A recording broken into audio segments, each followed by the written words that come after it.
setelah pulang dari gereja, saya selalu pulang dari gereja saya ngerasa happy, saya ngerasa kok apa ya? Saya dengerin firman-firman yang pertama kali saya dengar ke gereja, dengar firman yang kasih dan mengampuni. Saya ngerasa ada damai sejahtera kalau saya pulang dari gereja.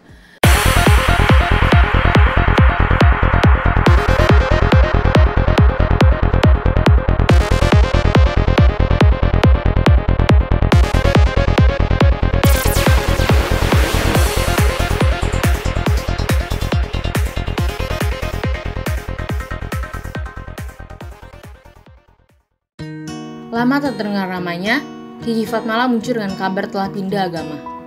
Sempat ogah membahas soal agama. Mantan bintang film panas era 90-an itu akhirnya menuturkan pengakuan berpindah keyakinan. Sejak tahun 2014, Kiki memeluk agama Kristen. Kiki Fatmala memang pernah memerankan film-film panas. Meskipun demikian, nama Kiki Fatmala juga mencuat dan banyak dikenal orang usai tampil bersama film-film grup lawak legendaris Warkop DKI. Kiki juga membintangi beberapa sinetron.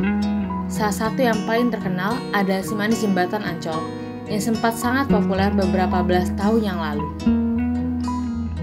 Bagaimana sih sampai Kiki bisa pindah agama?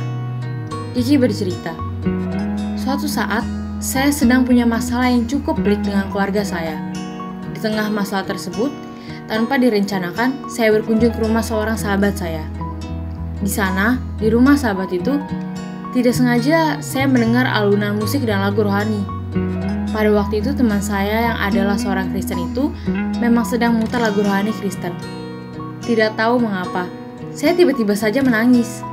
Air mataku meleleh membasahi pipi. Rasanya ada damai di hati. Kiki sendiri beberapa kali mengunjungi teman Kristennya itu.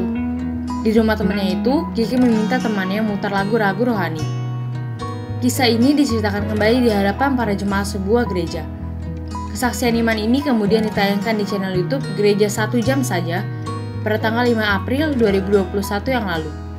Lanjut Kiki. Terus saya bilang sama teman saya gini, "Ini lagu apa ya?" Kata teman saya, "Ini lagu rohani Ki." Terus saya minta didengarkanlah lagu-lagu rohani lainnya lagi. Saya memang datang ke rumah sahabat saya itu beberapa kali. Lagu-lagu rohani yang membentuk kalbu itu ternyata menjadi pengalaman rohani yang dahsyat bagi Kiki. Dia mengalami kegembiraan hati dan hiburan rohani yang luar biasa. Pengalaman ini yang mendorong Kiki untuk meminta izin ke sahabatnya agar dia bisa ikut menghadiri ibadah ke gereja. Sahabatnya pun mengiyakan. Bersama sahabatnya, mereka menghadiri ibadah dan duduk di barisan paling depan. Ini adalah pengalaman pertama bagi Kiki hadir dalam ibadah orang Kristen. Pada waktu itu Kiki merasa was-was. Sebagai public figure, kehadiran Kiki pasti dikenal dan diketahui orang. Dan ini bisa menimbulkan kehebohan. Itulah sebabnya Kiki merasa tidak nyaman duduk di bangku paling depan di gereja itu. Kadang-kadang, dia harus menutup wajahnya atau menunduk ketika tahu ada yang berusaha memotret dirinya. Kiki tidak ingin ada kamera yang menyorot atau merekam dirinya. Tutur Kiki. Pertama kali saya ke gereja, teman saya mengajak saya duduk paling depan. Waktu itu saya lihat kamera dan saya tutup muka. Aduh, nanti deh. Saya ketakutan kalau orang tahu saya di agama yang lain. Saya takut masuk gereja. Lalu saya bilang ke teman saya, "Bisa gak kita duduk paling belakang biar gak kena kamera?" Pengalaman rohani seperti apa yang dialami Kiki setelah menghadiri ibadah di gereja? Kiki mengisahkan bahwa hidupnya menjadi lebih tenang dan damai dibandingkan dengan ketika masih di agama lamanya. Sabda Tuhan yang sangat menyapa dan menyentuh Kiki ketika menghadiri ibadah di gereja adalah ajaran tentang kasih dan pengampunan. Yesus Kristus menjanjikan surga bagi para pengikutnya. Dia bilang bahwa tidak ada seorang pun yang datang kepada Bapa tanpa melewati Dia. Yesus juga bilang bahwa Dia menyiapkan tempat di surga bagi siapa saja yang percaya padanya. Ajaran Yesus tidaklah ribet. Inti ajarannya diringkas hanya dalam 2 perintah. Perintah pertama, kasihilah Tuhan Allahmu dengan segenap hatimu dan dengan segenap kekuatanmu. Perintah kedua, kasihilah sesamamu seperti dirimu sendiri. Kiki Fatmala sudah menemukan kebahagiaan yang sejati.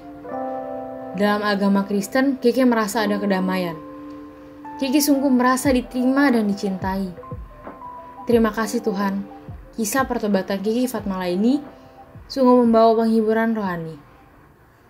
Setelah pulang dari gereja, saya selalu pulang dari gereja saya ngerasa happy, saya ngerasa kok apa ya, saya dengerin firman-firman yang pertama kali saya dengar ke gereja, dengar firman yang kasih dan mengampuni. Saya ngerasa ada damai sejahtera kalau saya pulang dari gereja.